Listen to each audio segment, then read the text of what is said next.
अस्सलाम वालेकुम, welcome back to my channel. कुछ दिन पहले आपको पता है कि फेसबुक डाउन हो चुका था और इंस्टाग्राम भी।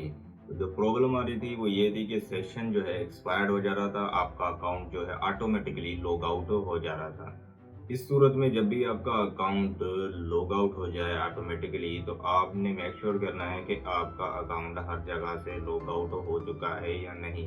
यानी कि अगर आपका किसी दूसरे मोबाइल में लॉगिन है या फिर आपका किसी अ, अपने लैपटॉप में पर्सनल लैपटॉप में लॉगिन है, तो वहाँ पर भी चेक कर लीजिएगा कि वहाँ पर भी लॉग आउट हुआ है कि नहीं हुआ।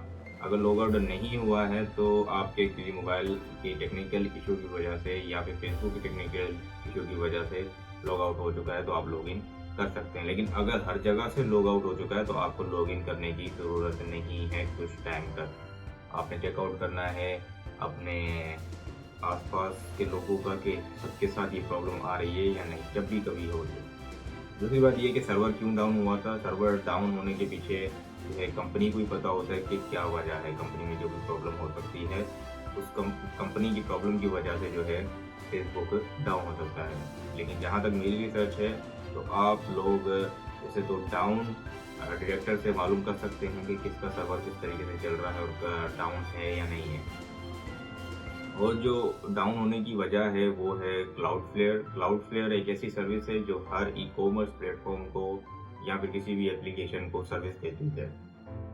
अगर क्लाउडफ्लेयर जो है डाउन हो जाता है तो फिर जो है एप्लीकेशंस भी डाउन हो जाती हैं। अब ऐसा नहीं है कि क्लाउडफ्लेयर डाउन हुआ तो ई कॉमर्स वेबसाइट भी डाउन हो जाए या फिर ट्विटर भी डाउन हो जाए, ऐसा नहीं है।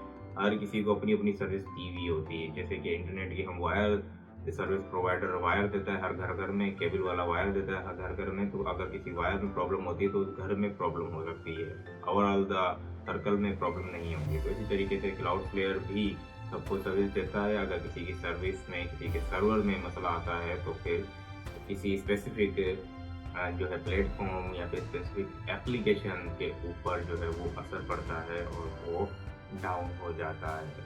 और मज़ीद क्या वजह है, वो मेटा का जब कोई रिपोर्ट आएगी कि क्या वजह थी जो फेसबुक और इंस्टाग्राम डाउन हुआ, तो वहाँ से क्लियर हमें पता चल जाएगा कि क्या वजह थी। बाकी तो बातें बहुत बन सकती हैं कि क्या हुआ क्या नहीं हुआ, इतनी बातें करने का कोई फ़ायदा नहीं है। ये आपका भी टाइम वेस्ट है, हमारा भी टाइम वेस्ट है।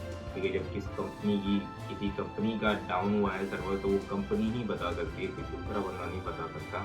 लेकिन मेरी रिसर्च के मुताबिक इतनी ही इंफॉर्मेशन है कि क्लाउड फ्लेयर की वजह से बंद हो सकती है। Thank you so much. अगर आपको ये वीडियो पसंद आई है तो इसे लाइक कीजिएगा, चैनल को सब्सक्राइब कीजिएगा। अल्लाह हाफ़िज़।